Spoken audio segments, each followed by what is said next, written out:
Narasumber kita ada relawan dari PMI, ada Rafika Inti Lestari, dan juga ada Pak Hendri Irawan SHMH dari Komunitas Donor Darah Intragilir.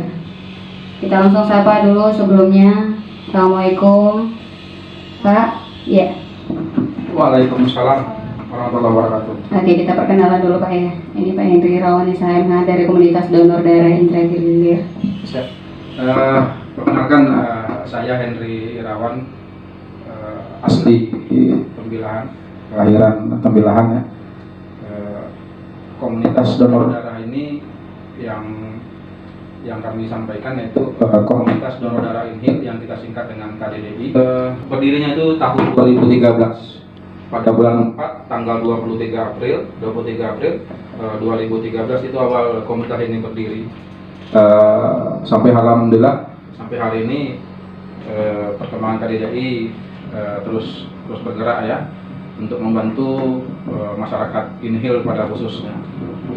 Mungkin demikian nih pernah singkat yang saya sampaikan. Nanti mungkin ada bincang-bincang dari Mbak Cikana ya.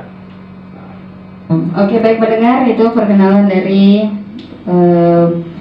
Pak Hendri Irawan SHMH dari Komunitas Donor Darah Intragilir, dan kali ini juga ada relawan PMI dari Pekanbaru. Kita hadirkan ada Rafika Inti Lestari. Selamat sore. Ya, selamat sore. Perkenalkan, nama saya Rafika Inti Lestari. Saya dari relawan PMI atau sering disebut dengan KSR, itu singkatan dari Korps Sukarela Palang Merah Indonesia. Saya tergabung di PMI itu untuk di unit Universitas Riau, jadi itu naungan PMI Kota Pekanbaru. Sebelumnya juga saya anggota PMR di Tembilahan dari SMA dan Kabupaten Indragiri, itu waktu SMA. Jadi setelah tamat SMA saya bergabung lagi di Pekanbaru gitu, melanjutkan. Ya. Hari ini spesial tanggal 3 September yang merupakan hari PMI. Kita langsung ya pada relawan PMI. Kenapa ada hari tanggal 3 September ini? Tentunya berbicara tentang tanggal pasti ada sejarahnya ya Kak ya. Jadi sejarah Palang Merah itu dari namanya dulu, PMI, Palang Merah Indonesia. Jadi PMI terbentuk diresmikan tanggal 17 September 1945, tepatnya 1 bulan setelah hari kemerdekaan. Nah, tanggal 3 itu inisiatif dari Presiden kita, Pak Insinyur Soekarno, untuk menetapkan, mari dibentuk dibentuk PMI itu tanggal 3 kali, ya itu mencetuskannya. Nah, tapi untuk diresmikannya pada tanggal 17 September 1945, gitu kan. Kita lanjut tentang sejarah Palang Merah Indonesia. Sebenarnya Palang Merah itu ada internasional juga, itu diperingati setiap tanggal 8 Mei sebagai Hari Palang Merah karena itu kelahiran yang mencetus Palang Merah pertama kali namanya Jan Hendri Dunan. Jadi dicetuskan tanggal 8 Mei itu 1859 sebagai Hari Palang Merah Internasional. Nah, internasional ada, nasional juga ada, itulah Palang Merah Indonesia. Pada tanggal 17 September 1945 diresmikan. Dibentuknya Palang Merah Indonesia itu karena masa-masa penjajahan di tahun 1945 itu juga sudah berakhir ya, 1 bulan setelah kemerdekaan.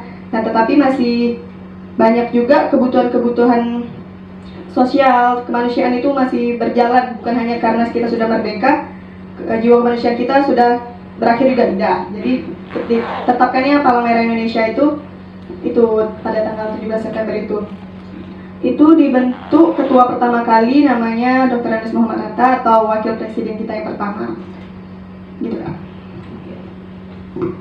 Nah, tugas dari PMI ini sendiri apa saja?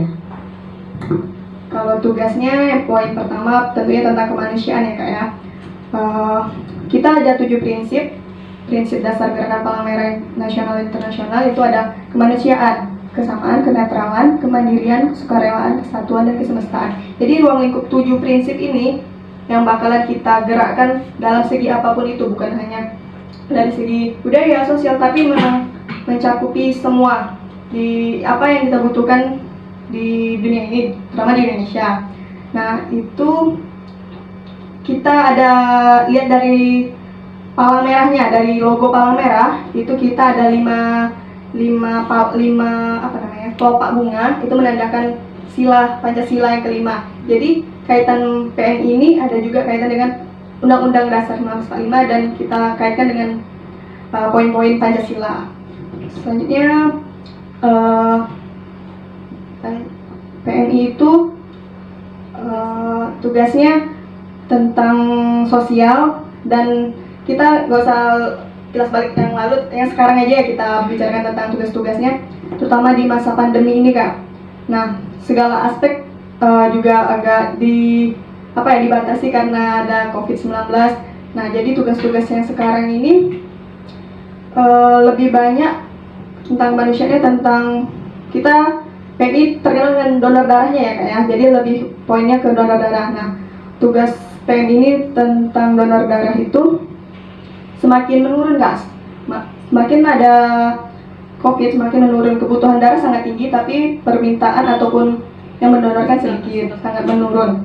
Nah, itulah tugas PMI, dengan nanti mungkin dijelaskan lebih lanjut sama komunitas donor darah intragiri ya, Kak ya. Karena tugas poin-poinnya juga tentang kemanusiaan. Nah, untuk PMI bisa kegiatannya itu kayak turun ke lapangan ketika ada bencana, tentang apa lagi ya, peringatan hari-hari besar PMI, hari relawan itu tanggal 26 Desember, hari PMI tanggal 17, sama apa lagi, hari donor darah di bulan Juli tanggal 4 Juli kalau nggak salah ya, 14 Juli saya lupa juga. Nah, itu jadi kegiatannya sekarang ini kita memang yang paling booming itu tentang donor darah, Kak. Kebutuhan darah yang paling banyak dibutuhkan. Tugasnya PMI ya memang mencari pendonor yang sukarela untuk mendonorkan darahnya. Nah, KDDI ini sendiri terbentuk dari kapan ini, Bang? Oke. Sebelum lebih jauh, saya menyimak tadi apa yang disampaikan oleh adik kita Rika ya. Iya. Kayaknya nih keterkaitan sebuah nama itu mungkin ada hubungannya ya. Tadi disampaikan bahwasanya penggagas relawan ini adalah Henry Dunan, kan seperti itu ya. Nah, keterkaitan dengan nama saya nih, Henry-nya gitu ya. Ada Henry-nya di situ ya. Ada Henry-nya di situ. Meskipun akhirnya beda ya. Saya Henry Irawan, dia Henry Dunan. Artinya nih sama penggiat sosial nih ya. Bergerak di bidang darah hari ini. KDDI ini sendiri saya punya mimpi itu di 2010 saya punya mimpi di KDDI, berawal dari minta maaf ya, saya kalau cerita ini agak lain bawaannya gitu ya, jadi minta maaf. Berawal dari almarhum ibu saya. Jadi pada waktu itu ibu saya butuh darah, kalau nggak salah seingat saya itu butuh darah 20 kantong dibutuhkan darah. Namun alhamdulillah saya penggiat sosial, banyak teman di sana sini. Alhamdulillah untuk mencarikan darah itu 20 kantong itu tidak susah untuk saya, alhamdulillah ya, tidak susah. Dan pada kesempatan ini juga saya sampaikan kepada seluruh teman-teman saya, terima kasih yang sudah membantu ibu saya kemarin mendonorkan darahnya. Nah, jadi setelah darah itu dapat, saya pada hari itu bolak-balik lah rumah sakit PMI. Pada waktu itu PMI di sekitar rumah sakit itu juga belum pindah ke depannya ya, dekat daerah IGD sekarang. Itulah sekitar PMI dulu.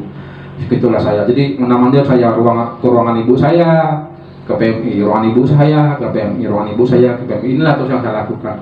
Akhirnya apa? Saya coba tanya sama orang-orang yang lain di sekitar situ.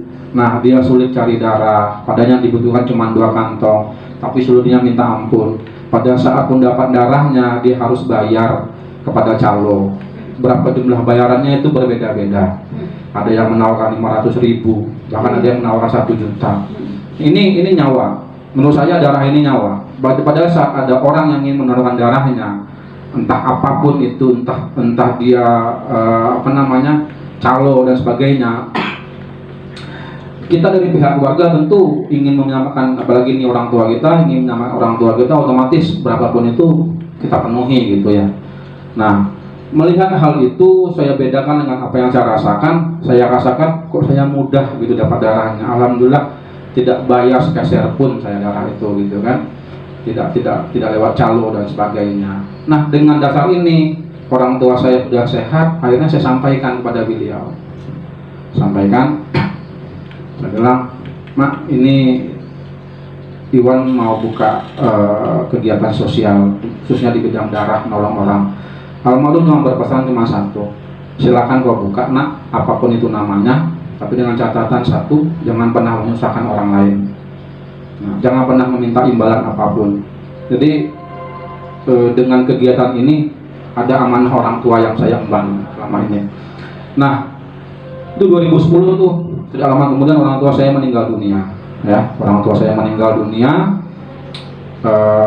Masih ingat dalam pikiran saya juga, ini harus segera saya buka nih komunitas. Cuma saya tidak tahu dengan siapa saya harus berkonsultasi. Jadi satu bulan sebelum saya buka ini, saya melakukan, boleh dibilang seperti riset lah ya, seperti riset. Saya melakukan pemantauan terhadap PMI, khususnya kepada masyarakat pasien ya, keluarga pasien yang butuh darah. Ini yang saya lakukan. Begitu mereka dapat darah, saya tanya, dapat dari mana, bayar berapa, siapa yang donor. Ini saya tanya semua, karena saya jadikan catatan ya, saya jadikan catatan. Nah, singkat cerita, ketepatan itu pada malam bulan 4 ya, malam bulan 4 tanggal 23 April 2013, saya berempat dengan teman saya Aswin Gani Lubis, sekarang ada di Pekanbaru, kemudian Taufik Ulul, kalau nggak salah masih ada di Tamilaha, satu lagi si Iben. Nah, dari 4 orang ini, mereka bantu saya menemukan ide-ide untuk membuka komunitas ini gitu. Dari 4 ini cuma saya sendiri yang rajin donor, teman saya yang lain tidak ya, tapi ide-ide mereka akhirnya yang terbuka komunitas ini gitu. Saya lihatlah sambil di jalan, waktu itu kita nongkrong di kedai kopi, kalau tidak salah itu kedai kopi Pak RT di dekat sekitar PMI, kedai kopi situ. Pada malam itulah sekitar saya tuh sekitar jam 10 jam 11 gitulah malam. Langsung saya buka grup WA, grup BBM zaman pakai BBM. Saya buka grup donor darah. Saya belum tahu namanya, saya belum tahu apa ini namanya. Nggak tahu saya ini namanya apa. Cuma saya bikinnya itu donor darah gitu aja. Saya undanglah teman-teman yang saya kenal. Masuklah ke grup itu semua bergabung. Singkat cerita, saya melihatlah di jalan ada KPSI waktu itu, komunitas pecinta sedekah Inhil. Nah itu yang saya lihat, wah ini bagus nih, jadi motivasi saya. Akhirnya saya ambillah dari nama itu, saya bikinlah KDDI tadi, komunitas donor darah Inhil. Nah, kalau pembentukannya. Jadi dari awal mimpi saya 2010, saya sampaikan kepada almarhum ibu saya di 2013, 3 tahun kemudian baru terwujud mimpi itu. Alhamdulillah bisa berjalan sampai hari ini gitu ya. Nah, sampailah kita bentuk akte pendirian di notaris. Alhamdulillah pada saat pembentukan akte notaris ini, akte pendirian di notaris ini, itu sama notaris Indri, ini minta maaf dan promo ya. Ini bukan promo, amal ibadah orang itu kita sampaikan ya. Kita sampaikan, ini bukan promo. Begitu dana udah kita siapkan, kita mau bikin akte pendirian. Waktu itu kantor beliau masih di Padupai. Saya sampaikan ke Indri, saya mau buka badan hukum komunitas donor darah Inhil. Ini dia barang-barangnya, ini dia bahan-bahannya. Udah siapkannya semua, udah siap. Di teleponnya saya suruh datang. Wan, ini datang ambil berkasnya, tanda tangan. Nah, datang saya, tanda tangan saya datang bertiga. Pertama dengan saya sendiri, kemudian dengan Taufikul Ulum, kemudian dengan Raihana M. Nur. Bertiga saya datang ke sana untuk menandatangani akte pendirian tadi. Datanglah kami bertiga, terus ditandatangani di sana. Saya tanya sama Kak Hendrik, berapa biayanya Kak? Waktu itu saya udah siapkan uang 1 juta. Lantas beliau jawab, jangan dibayar, ini kegiatan amal. Mudah-mudahan ada sisi manfaat baik untuk saya. Tolong masukkan saya menjadi anggota. Nah ini yang beliau sampaikan, karena beliau juga punya pengalaman yang sama seperti saya rupanya. Adik beliau itu dulunya butuh darah banyak gitu, boleh dibilang rutinitas hampir boleh dibilang sebulan sekali adiknya ini butuh darah gitu. Nah inilah sejarah singkat mengenai KDDI. Nah, sekarang ini sudah berapa banyak yang anggota dari KDDI ini, Pak? Oke, untuk permasalahan jumlah anggota itu kita tersebar dari 20 kecamatan ya seluruhnya. Itu ada sekitar 8.000 anggota, itu terdiri dari kalangan pelajar, tentu yang usianya sudah cukup bisa untuk donor, kemudian dari kalangan TNI dan Polri, kemudian juga dari kalangan pegawai negeri PNS dan swasta, termasuk juga abang-abang kita yang notabene pekerjaannya itu pendayung becak ya, juga ikut berkontribusi untuk membantu menjadi anggota KDDI ini. Berarti untuk anggota ini udah terdata memang itu ya Pak? Iya, kalau untuk anggota kita udah terdata. Bahkan kita juga sudah memiliki grup Facebook sendiri, juga memiliki grup WA ya. Jadi jika ada orang yang berminat ingin bergabung, itu biasanya nanti menawarkan diri dan kita akan masukkan dia ke grup. Nah seperti itu. Ya. Disitulah bermulanya semua informasi nanti mengenai donor darah ini. Oke, nah untuk fungsinya sendiri KDDI ini apa saja ini Pak? Oke, untuk fungsinya tidak lain tidak bukan dari namanya sudah jelas donor darah ya. Artinya kita sebetulnya kami KDDI itu sama dengan bagiannya dengan relawan seperti adik kita Rika ini sampaikan tadi. Tidak ada bedanya, sama kita seperti relawan. Bedanya cuman kita punya organisasi sendiri gitu ya. Iya. Punya organisasi sendiri, namun tetap mengikat kepada PMI dengan artian seperti ini. Jika ada relawan yang ingin mendonor atau ada orang-orang KDDI yang bergabung di KDDI yang ingin mendonor, tetap itu harus ke PMI. Tidak bisa donor darah itu di luar daripada PMI. Jadi tetap udah diatur oleh undang-undang, itu memang harus di PMI. Tidak ada sarana lain tempat untuk donor darah itu. Notabene kalau kita mau melihat, toh rumah sakit kan banyak tuh dokter ahli dan segala macamnya ya, dokter spesialis. Kenapa sih tidak di rumah sakit saja? Ini konteks yang berbeda gitu ya. Ini yang berbeda. Jadi untuk masalah donor darah itu memang harus ke PMI, tidak ada wadah lain selain wadah PMI. Ya. Untuk syarat apa saja sih yang harus dipersiapkan untuk menjadi pendonor darah ini, Mas? Iya, untuk syarat ya. Ini biasanya suatu hal yang penting ya. Iya, orang begitu masuk kerja, apa sih syaratnya gitu ya. Iya benar. Nah, untuk di KDDI ini sebuah yang unik ya. Kita tidak butuh syarat apapun. Hanya satu syarat saja, karena kita tidak perlu ijazah, kita tidak perlu jabatan dan golongan. Di KDDI ini cuma dibutuhkan keberanian. Keberanian dalam hal apa? Keberanian untuk mendonorkan darahnya kepada siapapun itu masyarakat yang membutuhkan. Nah, itu dia. Jadi tidak ada harus tamatan sarjana, harus minimal SMA enggak ya. Jadi yang tidak punya tamatan sekalipun bisa bergabung di KDDI dengan tujuan misi yang sama kita untuk membantu masyarakat dalam membutuhkan donor darah ini, untuk membutuhkan darah. Dan ada sedikit lupa tadi di atas, saya tambahkan saja ya. Boleh. Nah, uniknya juga kami KDDI ini kita tidak hanya memfasilitasi masyarakat yang butuh darah, tapi juga kita memfasilitasi masyarakat seperti kayak di desa dan segala macam yang jauh aksesnya daripada kabupaten ini dan dia harus dibawa ke rumah sakit.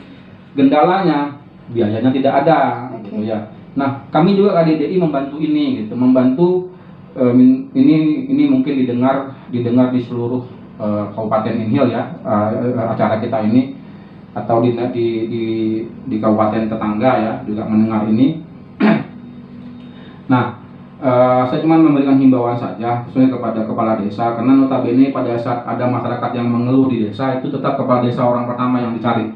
Nah, harapan saya cuma satu kepada kepala desa, ada tidak ada uang, bawa saja pasien ini ke rumah sakit. Ini yang memang tugas tanggung jawab kita gitu, karena kesehatan itu bukan ada pilih-pilih, kesehatan itu memang untuk seluruh masyarakat ya. Nah, dan itu sudah tanggung jawab pemerintah. Bawa saja dulu ke rumah sakit, nanti dulu ceritanya seperti apa. Nah, untuk segala hal dan segala sesuatunya, kami dari KDDI siap untuk membantu ini, dan kami sudah lakukan ini gitu. Sudah lakukan ini bukan sehari dua hari, dan ini sudah kita lakukan dari tahun-tahun sebelumnya, ini sudah kita lakukan. KDDI sudah lebih kurang bergerak itu dari 2013 sampai 2021, lebih kurang sudah 8 tahun ya. 8 tahun. Tapi alhamdulillah KDDI ini kami belum pernah satu kali pun mengadakan milad. Belum pernah. Oh, seperti itu Ya, belum pernah kali mengadakan milad. Ya entah besok ke depan ada sponsor mungkin ya, atau Indra FM nanti ingin sponsor nih. Pas tepat pada tanggal 23 April 2022 ingin milad bersama KDDI, alhamdulillah. Atau ada sponsor lain nih ya. Kami siap. Oke, baik. Nah, untuk menghubungi KDDI ini sendiri kemana nih, Pak? Nah, untuk menghubungi KDDI biasanya kita udah share ya. Kita udah share di beberapa kontak di KDDI itu yang kita berikan kontak itu sebetulnya ada 3 kontak person ya. Ada 3 kontak person yang bisa dihubungi untuk masyarakat yang butuh KDDI. Terutama itu nomor saya sendiri. Mungkin pemirsa pendengar bisa catat ya, di 0812 7659 781 atas nama Iwan atau Henry Irawan ya. Itu silakan dihubungi saja. Kemudian atas nama Arifin Nuhdis, ini adalah staf desa Sebatu, tidak salah saya. Ini masyarakat Sebatu, staf desa di sana juga menjadi relawan di KDDI. Itu di nomor handphonenya 0822 8359 5194. Kemudian ada Diki Julkarnain, kalau tidak salah ini orang Sungai Empat katanya. Kalau salah saya mohon maaf ya Ki. Ini juga adalah penggiat relawan kita di nomor handphonenya 0821 1268 1045. Jadi 3 nomor handphone inilah yang bisa dihubungi. Hubungi saja jika seandainya ada keluarga kita yang membutuhkan darah.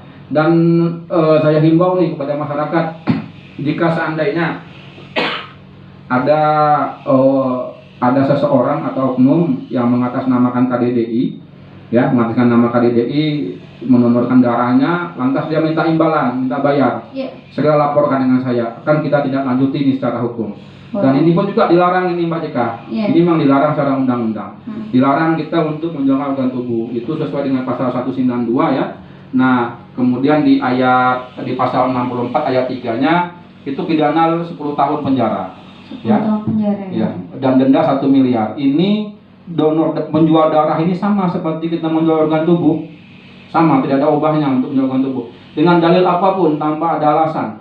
Jika orang menjual organ tubuhnya termasuk darah, maka dia bisa dijerat pidana. Jadi sekali lagi saya himbau kepada masyarakat kita, jika ada yang mengatasnamakan KDDI, nanti dia meminta bayaran untuk donor darah, segera hubungi saya atau nomor yang 2 tadi saya sampaikan, nanti biar kita tindak lanjuti. Dan jangan lupa tanya namanya siapa. Oke, siapa. Nah kalau gitu dia nelpon, ada nomor handphonenya itu ketika ya. Iya. Kasihkan nomor handphone dengan kita. Oke. Nah, sebelum mendonorkan darah, tentunya kita punya persiapan tuh Pak. Biasanya persiapannya apa saja sih Pak? Oke, benar sekali. Persiapan paling utama cuma mental ya. Mental persiapan utama. Karena ada orang punya niat ingin mendonor tapi dia tidak punya keberanian ya. Karena mental tidak ada ya. Nah, jadi kalau ada teman-teman kita, masyarakat kita ini punya niat nih, punya niat ingin donor darah.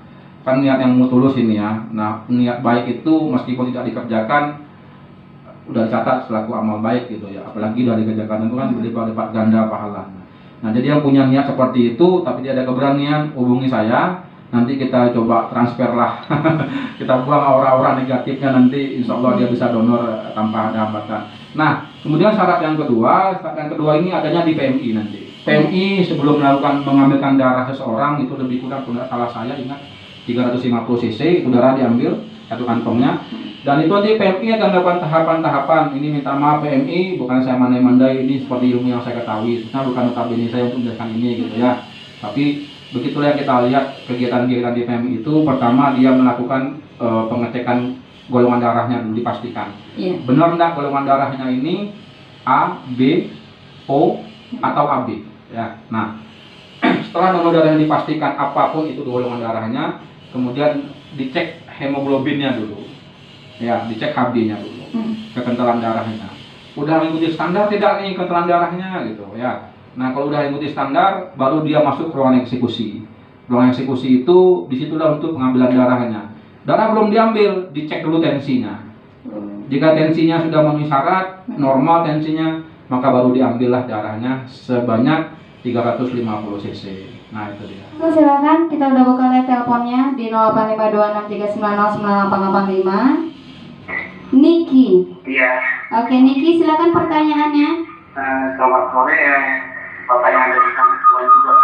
Oke, selamat sore. Ini sih ngekek pensi dengan dekat pemeriksaan darah, apakah kualitas darah di pasien itu diperiksa secara keseluruhan, contohnya seperti penderita diabetes atau mohon maaf si penderita HIV seperti itu, apakah bisa diketahui?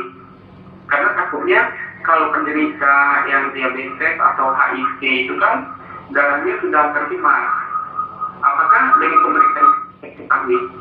Sekian, terima kasih. Assalamualaikum warahmatullahi wabarakatuh. Waalaikumsalam. Ada Niki di Tanjung Harapan tadi. Oke, Niki ya. Oke, Nanti- baiklah, boleh Pak langsung ditanggapi. Langsung ya. Iya. Jadi kita menambah silakan ya. Iya. Jadi gini, terima kasih untuk Bung Niki ya yang sudah bertanya nih. Insya Allah kita akan jawab. Jika seandainya kurang memuaskan jawabannya ini, mungkin bisa langsung ke PMI ya untuk menanyakan ini. Sebetulnya memang bukan kapasitas saya untuk menyampaikan ini, cuman memang tidak ada orang PMI di sini, dan ini pun juga kita bukan mengada-ada, sesuai memang protap ya, protap dari PMI yang PMI lakukan pada saat pengambilan darah. Nah, darah itu tetap di screening dulu ya, Bung Diki ya, di screening dulu, dicek dulu. Ada 4 hal darah itu yang dicek ya. Mungkin nggak, kalau yang untuk sekarang ini karena ada pandemi mungkin jadi 5 hal mungkin ya, tapi yang sebenarnya itu 4 hal yang dicek. Apa itu? Pertama dicek itu penyakitnya hepatitis, kemudian itu DBD, setelah DBD sipilis, setelah sipilis baru HIV yang dicek. Jadi ada 4 penyakit ini yang dicek. Kalau untuk permasalahan diabetes itu bukan penyakit yang menular ya, diabetes bukan penyakit yang menular. Namun biasanya jika si pendonor ini jujur kepada pihak PMI mengatakan bahwasannya Bu, Mbak, saya diabetes ini, gitu, punya riwayat diabetes.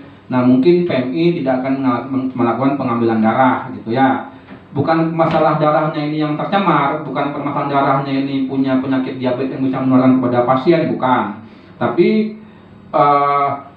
ini mungkin ranahnya dokter yang bisa jawab ya. Yang saya tahu sih katanya diabetes itu ada diabetes kering, ada diabetes basah. Dan saya pun tidak tahu nih, yang kering itu bisanya seperti apa, yang basah itu nanti kelukanya seperti apa, saya kurang tahu. Nah, cuma seperti itulah yang terjadi ya untuk Bung Niki ya. Jadi yang setahu saya sampai hari ini protap di PMI itu 4 hal itu. Pertama hepatitis, yang kedua DBD, yang ketiga sipilis, yang keempat HIV. Jika ada satu saja dari 4 hal ini, maka PMI tidak akan melakukan pengambilan darah, atau PMI tidak akan memberikan darah ini kepada si pasien jika darahnya memang sudah terlanjur diambil. Seperti itu Bung Niki, terima kasih. Silakan ada tambahan nih, adik kita Cika nih. Oke, untuk tadi kan sudah disampaikan juga persyaratannya sama Pak Iwan. Saya mau jelaskan secara umum dan dasar aja ya. Itu yang pasti pertama harus sehat. Kedua, minimal usia 17 sampai 65 tahun. Ya, 65 tahun. Berat badan minimal 45 kg. Nanti itu juga dicek lagi di sana tensinya, tak boleh rendah, nggak boleh tinggi juga. HB-nya minimal HB itu 12,5 gram persen. Terus maksimal jarak minimal jarak untuk bisa mendonor kembali itu kalau sebelumnya 3 bulan, tapi sekarang sudah bisa 2 bulan setengah udah boleh donor kembali. Nah, siapa saja yang bisa mendonor itu tadi. Terus untuk yang tidak boleh mendonor itu tentunya yang mengidap penyakit beresiko menular, yang tadi juga sudah disampaikan sama Pak Iwan, kayak diabetes, hepatitis, penyakit jantung, HIV. Nah, kalau untuk COVID itu ya tentunya dia harus sembuh dulu ya.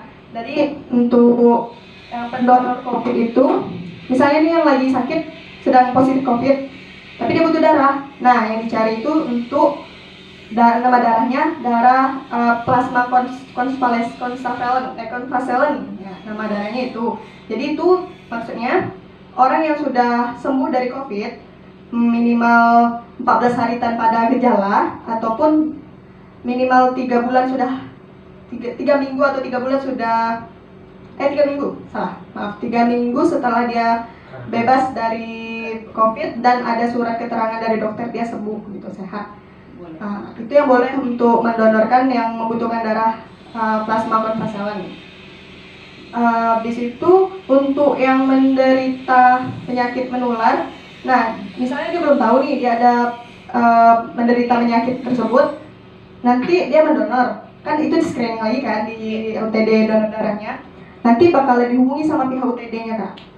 Dihubungi, dikasih tahu, maaf atas nama saudara ini ada menderita penyakit ini, jadi untuk selanjutnya tidak bisa mendonor. Jadi darah yang ada nih ya udah itu saya nggak tahu lah itu pihak UTD-nya lagi ya, kan karena saya hanya sekedar relawan, bukan dokter ataupun pihak UTD yang mengatur donor darahnya gitu. Nah, jadi itu syarat-syaratnya. Siapapun boleh donor. Terus efek sampingnya malah nggak ada efek samping. Sebenarnya lebih sehat. Kita mengupgrade darah terbaru. Bahkan ada teman saya nih yang berat badannya misalnya ibaratnya belum ideal. Setelah donor darah malah naik berat badannya gitu. Jadi lebih sehat lagi, berat badannya nambah, dia lebih fit lagi lah kembali.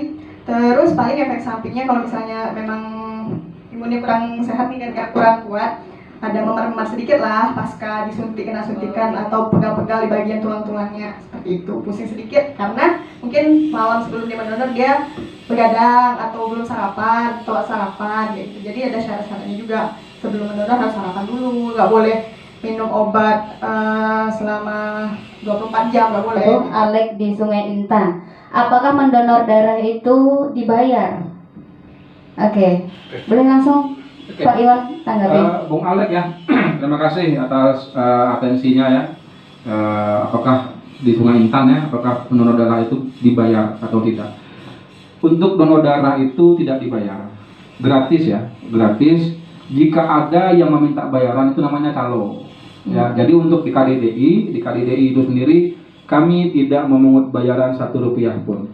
Dan biasanya nih ini pernah terjadi yang kita lihat, kadang yang kita alami di lapangan pada saat kita melakukan donor darah atas keluarga pasien, terima kasih yang tak terhingga sama kita, terus dia ngasih sesuatu sama kita. Jujur selama ini baik saya ataupun rekan-rekan kita yang bergabung di KDDI itu semuanya kita tolak, bukan kita tidak bersyukur, bukan kita menolak rezeki, tidak, tapi ini memang yang sudah kita kukuhkan, yang sudah ditanamkan kepada kawan-kawan KDDI, tidak menerima Rp1 pun bantuan dari masyarakat yang kita bantu, tidak. Kalaupun ingin membantu, ada caranya dengan cara yang berbeda. Kita punya rekening sendiri, silakan masukkan itu ke rekening, dan uang dari rekening itu gunanya untuk siapa? Bukan untuk pengurus KDDI, tapi uang itu diberikan untuk kepada masyarakat kita yang membutuhkan. Seperti ada masyarakat dari desa Sungai Intan nanti datang ke Tembilahan, berobat tiba-tiba nggak punya biaya, harus dirujuk nanti ke Pekanbaru. Nah, uang donasi itulah nanti yang akan kita berikan kepada keluarga pasien untuk membawa keluarganya berobat ke Pekanbaru. Contoh satu, kita juga tambah sedikit nih, KDDI ini unik. Kita juga ada beberapa punya pasien sendiri. Apa itu pasien yang kita tangani? Pasien yang KDDI tangani itu seperti penyakit-penyakit langka. Apa itu dia? Thalassemia, hemofilia. Ini penyakit langka nih. Thalassemia itu kalau Pak Jika pernah nonton Dracula? Iya. Nah, thalassemia sampaikan inilah tanggung jawab KDDI gitu. Jadi kita juga tidak hanya begitu saja, kita akan terus bantu sampai ke titik terakhir gitu. Kita antarkan mereka seperti itu. Oke, baik. Ini ada lagi dari Alivia di Sungai Beringin. Mengapa mendonorkan darah itu penting? Di sesi terakhir, boleh dong kita sedikit bercerita tentang suka duka dari KDDI ini. Seperti apa ini, Pak? Oke, Pak Cita ya, terima kasih. Suka dukanya banyak sekali. Pengalaman di KDDI ini luar biasa. Untuk saya luar biasa, dan juga pengakuan teman-teman juga yang bergabung itu sangat-sangat luar biasa. Di sini memang dituntut itu pertama waktu ya, kemudian keinginan. Jadi kalau Mbak Cica punya waktu, nanti silakan saja nanti malam, ada waktu malam belum bisa tidur, coba nongkrong ke PMI. Pasti ketemu nanti sama orang KDDI di sana. Saya pastikan itu. Sampai berapa lama mereka di sana? Tergantung kemauan mereka. Kadang-kadang mereka sampai jam 2 malam di sana nongkrong. Ngapain mereka di sana nih? Ya nggak ada, hanya untuk cari informasi. Pertama kita untuk menghindari calo seperti itu. Lantas mereka bermalam-malam di sana digaji nggak ini, Bang? Nggak digaji sama sekali. Ya, ini memang hati yang tulus dari kawan-kawan penggiat donor darah ini. Nah, jadi suka dukanya itu awal-awal KDDI ini berdiri, saya sendiri bergerak sendiri, dibantu oleh rekan saya Raihana M. Nur, dia yang bantu saya. Berdua lah kebanyakan kita sering bekerja di KDDI ini. Karena ini dalam rangka promo juga nih, macam caranya konsepnya itu kayak sales. Cuma caranya sales itu bisa mengambil uang di kantong orang, tapi yang diambil uangnya tidak merasa tersakiti. Nah, seperti ini konsep kami juga gitu ya. Nah, jadi coba kami lakukan hal-hal seperti inilah. Nah, suka dukanya itu pertama buka donor darah ini bukan hanya pelaku kejahatan yang tidak bisa tidur rupanya, Mbak Tika, ya, Mbak Tika ya. Tapi pelaku kegiatan sosial ini juga tidak bisa tidur kita tengah malam dibikinnya. Kenapa? Banyak sekali teror kepada saya, khususnya kepada saya. Siapa yang menjadi musuh itu adalah para calo. Nah, mereka telepon saya, pernah mengatakan, tolong Anda tutup komunitas itu. Wow. Nah, Ada telepon seperti itu ya? Ada telepon seperti itu, merinding saya. Kalau ingat itu, tolong tutup komunitas itu, karena sangat mengganggu dampaknya kepada kami. Ya otomatis saya tidak langsung memang mengganggu kepada mereka, karena mata mereka akan berkurang, ya kan? Nah, dengan adanya KDDI, orang alhamdulillah bisa terbantu ya, untuk melakukan donor darah tanpa harus kita bayar Rp1 pun.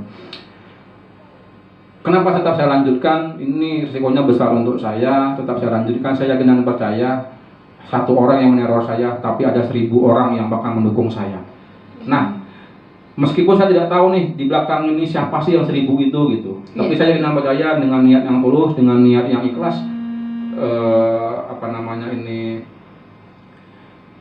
KDDI tetap kita jalankan sampailah hari ini. Nah, itu dukanya. Bahkan ada yang pernah menjual atas nama KDDI, dibilangkannya lah bahwasanya saya yang minta uang. Dia donor darah itu ada bapak saya lupa namanya, dari daerah Pulau Burung, menurut saya.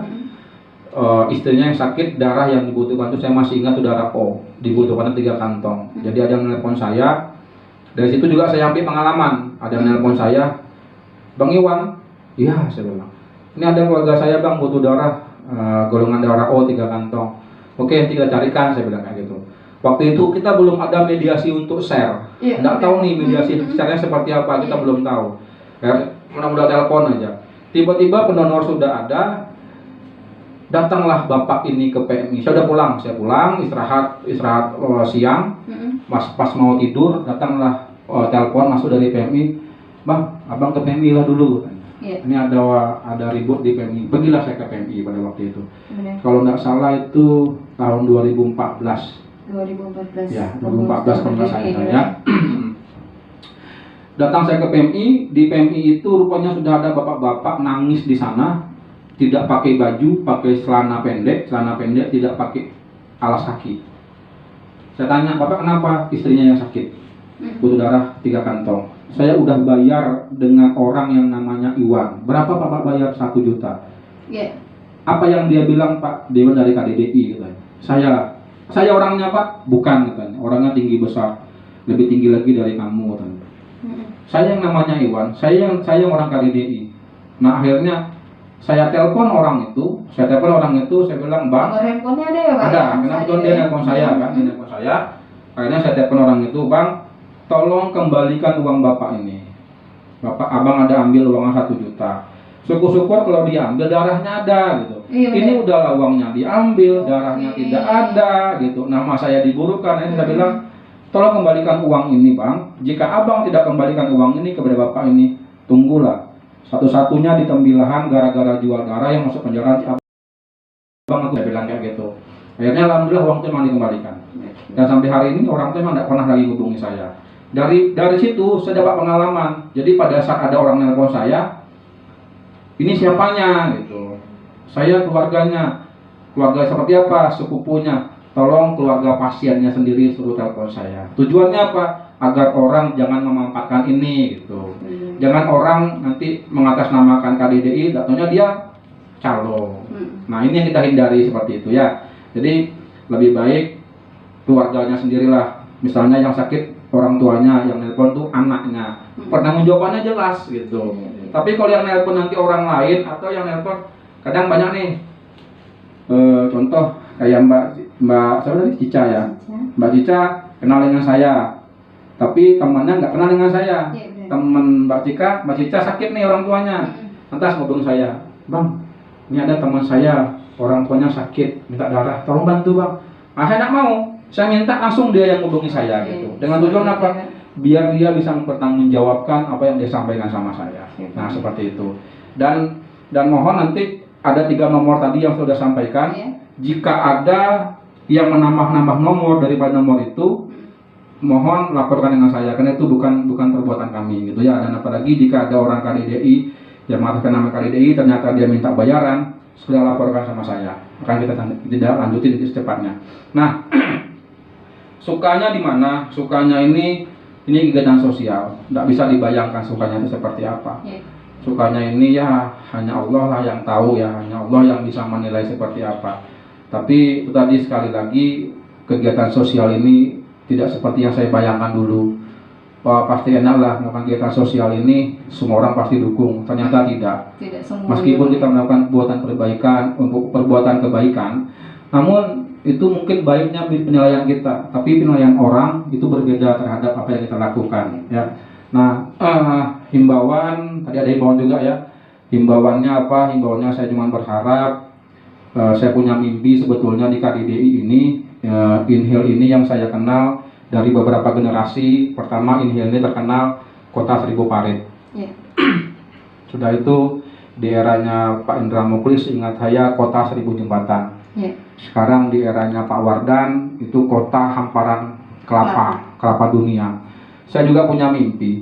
Harapan saya dengan program donor darah ini, mudah-mudahan ini juga didengar oleh Bupati kita, oleh Sekda kita, agar dengan tujuan Bupati dan Sekda ini, termasuk nanti Wakil Bupati, bisa menginstruksikan kepada seluruh pegawainya agar rela untuk melakukan donor darah ini. Jika perlu diabsen per 3 bulan atau per 2 bulan setengah sekali, rutin ini pegawai suruh donor. Kalau PMI dia siap ya, PMI saya nyatakan siap, tidak perlu pegawainya datang ke PMI, cukup kasih informasi, akan petugas PMI pasti akan pergi ke lokasi.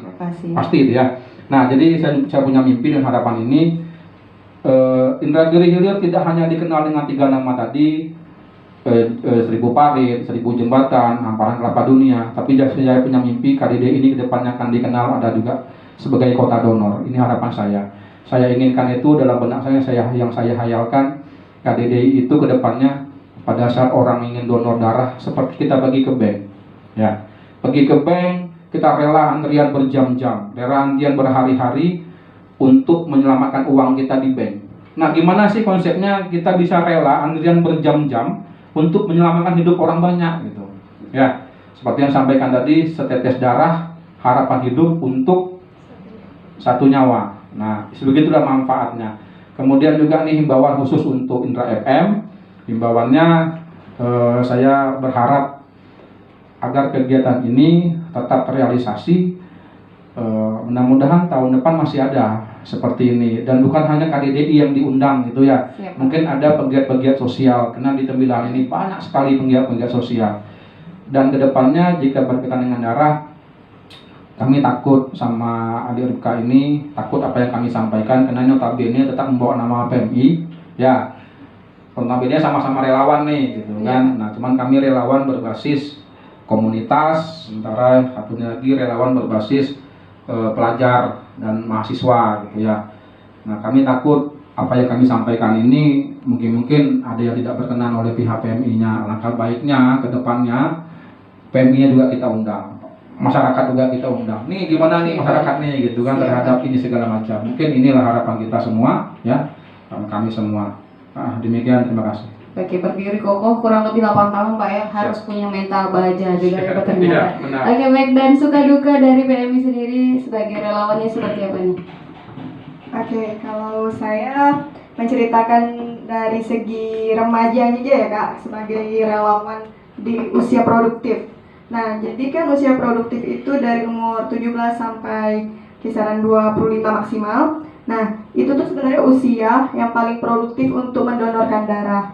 Terutama yang cowok, karena kalau cewek kan ada per bulannya ada setoran lagi gitu kan, ada batasan halangannya. Nah, jadi usia-usia produktif itu yang sangat bagus, tapi mindset kebanyakan masih banyak takut tadi kan Kak, takut untuk mendonorkan darah. Ya awalnya saya dulu sebelum bergabung di PMI juga saya takut, tapi setelah saya pelajari, setelah saya cari tahu dan melihat sekeliling saya, oh ini sangat perlu, ini sangat membantu. Jadi saya ubah lagi kembali mindset saya, kenapa harus takut? Oh menolong orang, kalau bukan kita yang menolong siapa lagi gitu kan. Ketika kita nanti menolong orang pasti balik ke kita lagi kan, pasti ada juga yang menolong kita saat kita butuh. Itu yang selalu saya sampaikan ke diri saya sendiri. Tapi banyak kendalanya di diri saya ketika saya untuk mendonor. Salah satunya kayak tadi kan syarat-syaratnya tidak memenuhi tensi, HB, ada batas-batasan waktunya, itu yang sering terjadi ketika itu di perempuan. Nah, terus untuk harapannya, karena sekarang era digital, apa-apa sekarang daring gitu kan, carilah harapan saya untuk para usia-usia remaja produktif, tidak menutup kemungkinan untuk yang sudah berumah tangga ataupun yang pokoknya ingin tahu tentang manfaat donor darah itu apa, sudah bisa kita lihat dan kita cari tahu sendiri di benda kecil yang selalu kita genggam kemana-mana. Nah, cari tahu informasi atau pengen tahu lebih nanti bisa kita saling share lah nanti Kak. Ada kegiatan-kegiatan tentang webinar donor darah, webinar tentang PMI ataupun kegiatan ruang lingkup kemanusiaan gitu. Itu sih harapan saya. Oke, baik pendengar. Nah, itu dia penyampaian dari dua narasumber kita pada sore hari ini, dan tidak terasa 1 jam sudah berlalu. Terima kasih untuk Pak Iwan. Terima kasih. Terima kasih juga buat Rafika. Bangsa yang besar adalah bangsa yang paling cepat dan tanggap akan nilai sosial dan kemanusiaan.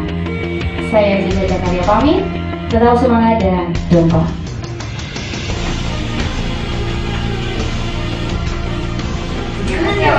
Bincang-bincang cerdas media. Saatnya menghadirkan Rafika Indi Lestari, perwakilan dari Palang Merah Indonesia.